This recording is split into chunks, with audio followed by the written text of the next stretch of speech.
हिसाब से 6,300 मुनाफा हुआ। यह हमारा पहला कामयाब बिजनेस था। 2,000 मैंने उसके मना करने के बावजूद उसके हाथ में रख दिए, क्योंकि असली तौर पे ये उसी की कमाई थी।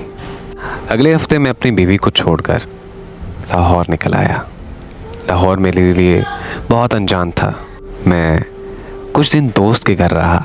बाद में जब अपनी रिहाइश ढूंढनी पड़ी तो दाल रोटी का भाव पता चलने लगा।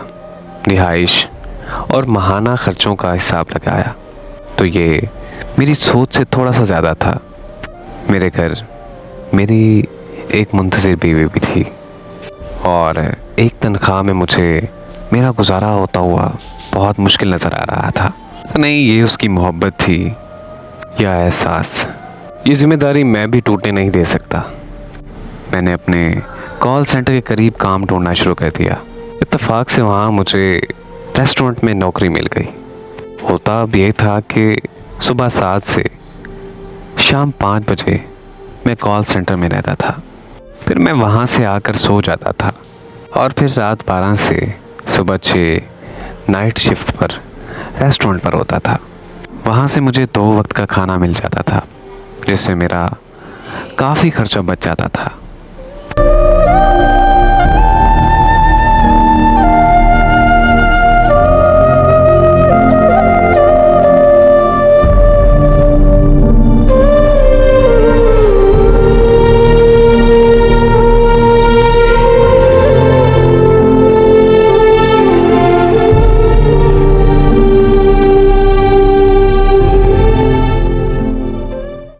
हज़ार थी, जो कमीशन मिला के 20-25 हज़ार बन जाता था और रेस्टोरेंट वाले मुझे 8,000 देते थे। इस इजाफी काम का मैंने घर नहीं बताया हुआ था।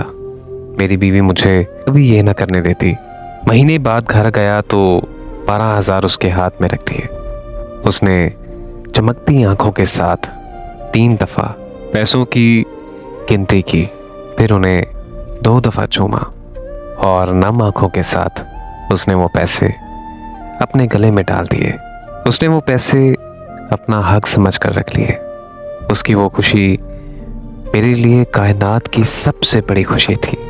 मैं उसे अपने साथ ले जाना चाहता था, लेकिन मेरे वहाँ के हालात इस चीज़ की इजाज़त नहीं देते थे कि मैं उसे वहाँ लेकर जाऊँ।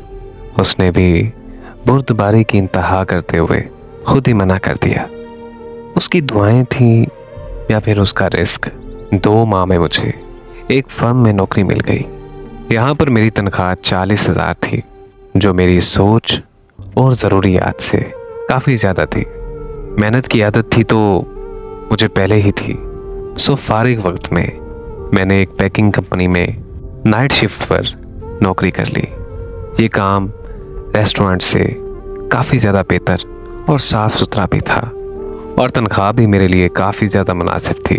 इस नौकरी का मैंने उसे नहीं बताया कि उसको सरप्राइज़ करूँगा। इस दफ़ा मैं 2 माह बाद अपने घर गया।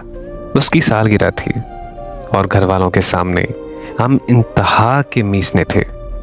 हम अपने घर वालों को कुछ भी नहीं बताते थे। सालगिरह पर एक छोटा सा केक हम 7 लोगों में तकसीम हुआ। रात को हम जब कमरे में अकेले हुए तो उसे मैंने एक डब्बा पकड़ा दिया। उसने खुशी से और हैरत से उसे उलट पुलट कर देखा और मुझसे प्यार भरे लहजे में कहा, क्या है इसमें, खुद ही देख लो। तो मेरी बीवी ने मुझे कहा कि अच्छा, मेरे पास भी कुछ है।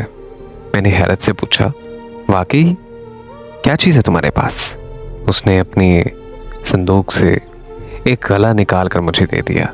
पहले उसने अपना डब्बा खोला तो खुशी के मारे उसकी हल्की सी चीख निकल गई, क्योंकि वो एक स्मार्ट एंड्रॉयड फ़ोन था। उसको फोटोग्राफी और ब्रांड सर्च करने का बहुत ज़्यादा शौक था, जिसको वो दोस्तों के मोबाइल से कभी कभार पूरा कर लेती थी।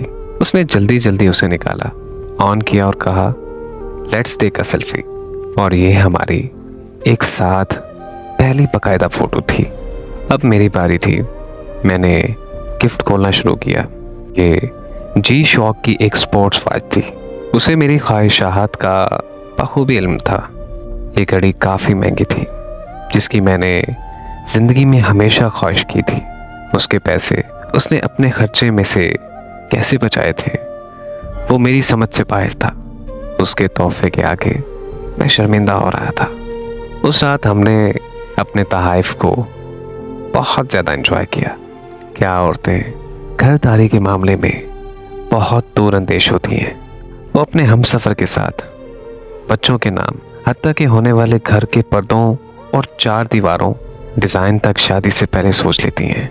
हमने शादी की पहली रात ये वादा किया था कि औलाद की तरफ तब जाएंगे जब उनको खुद से बेहतर दे सकेंगे।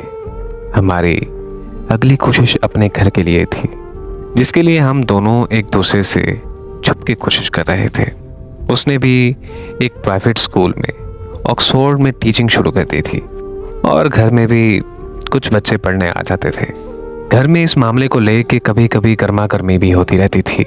बहनें जवान हो रही हैं, उनका तुम्हें ख्याल नहीं होगा कि मैं घर में थोड़ा खर्चा दे देता था, लेकिन मैंने इस हवाले से कभी भी घर बहस नहीं की। वो अपनी तनख्वाह का ज़्यादातर हिस्सा खुद ही अम्मी को दे दिया करती थी। इसका भी हल हमने ऐसे निकाला था कि एक दिन मैं घर आया हुआ था।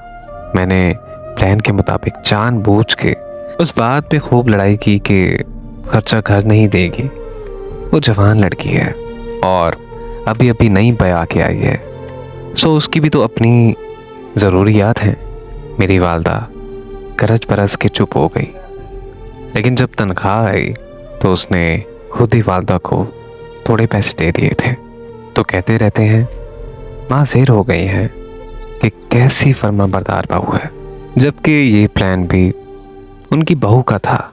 2 साल बाद आखिर वो दिन आ गया जिसके लिए उसने सारी ज़िंदगी ख्वाहिशें और मैंने मेहनत की थी। ये भी उसका बर्थडे सरप्राइज था। शहर के एक पोश इलाके में 4.5 मरले का एक प्लाट। उसको जब मैंने बताया कि ये तुम्हारा है तो ज़िंदगी में पहली दफ़ा वो मेरे सामने वो ताने मार मार कर रोई, जैसे ये सब आंसू उसने उसी दिन के लिए ही बचा रखे थे। हम काफ़ी देर खाली प्लाट में मिट्टी पर एक दूसरे का हाथ पकड़े बैठे रहे। वो थोड़ी थोड़ी देर बाद अपनी एक उंगली ज़मीन पे घसीट दी और किसी बच्चे की तरह लिख के दोहराती। मेरी मलकियत, मेरी ज़िंदगी अब ट्रैक पर आ चुकी थी। जिस दिन मुझे उसकी प्रेगनेंसी का पता चला, उस दिन मैंने पागलों की तरह खुशी मनाई। हमने घर का काम, बच्चों के कपड़े और पता नहीं क्या क्या प्लान करना शुरू कर दिया। एक रात उसकी तबीयत मामूल से ज़्यादा ख़राब हुई। मैं अपनी ज़िंदगी में उसको लेकर कभी भी नहीं डरा, उस वक्त भी नहीं जब मैं पूरे ख़ानदान के सामने अकेला खड़ा था। लेकिन ज़िंदगी में पहली दफ़ा उसकी ऐसी हालत ने मेरी रूह निचोड़ कर रख दी थी। मैं उसे लेकर अस्पताल भागा। मेरी हालत ये थी कि मैंने शर्ट पहनी थी जिसके बटन बंद नहीं थे और मैं नंगे पैर अस्पताल में उसको उठा के भाग रहा था। उसकी हालत ख़राब थी। डॉक्टर्स ने एक ज़िंदगी बचाने का ऑप्शन दिया था, जिसका जवाब वासी था। मैं वार्ड के बाहर फर्श पे घुटनों के बल बैठा अल्लाह ताला से उसकी ज़िंदगी की भीख मांग रहा था। लेकिन खुदा को कुछ और ही मंजूर था। उसके लिए बेहतर घर चुन रखा था। वो एक बेटी का तोहफा देके मुझसे दुआ कर गई। उसका तोहफा हमेशा की तरह मेरे सारे तहाइफ से, सारी चीज़ों पे भारी था। मैंने उसके नाम पे हमारी बेटी का नाम रखा। आज भी मैं जब अपनी बेटी को उस पोश इलाके में एक खूबसूरत प्लाट के पास उसकी माँ से मिलवाने ले जाता हूँ, तो मुझसे अक्सर पूछती है कि पापा, मेरी मम्मा यहाँ सबसे अलग क्यों रहती है? लेकिन मैं उसका ये सवाल टाल देता हूँ। मैं उसे किस तरह बताऊँ कि ये उसी का घर है, ये उसी की मलकियत है, जिस पे उसके अलावा किसी का भी हक नहीं। मैं उसकी ज़िंदगी की भीख मांग रहा था, लेकिन खुदा को कुछ और ही मंजूर था। उसके लिए बेहतर घर चुन रखा था। वो एक बेटी का तोहफा देके मुझसे तलाक दे गई। बस मेरी यही दुआ है कि अल्लाह पाक मेरी बीवी को जन्नतुल फिरदौस में आला से आला मकाम अता फरमाए। मैं अपनी बीवी से बहुत ज़्यादा मोहब्बत करता था और हमेशा मैं उसी से ही मोहब्बत करता रहूँगा। मेरी ज़िंदगी उसी के नाम पर ही ख़त्म होगी।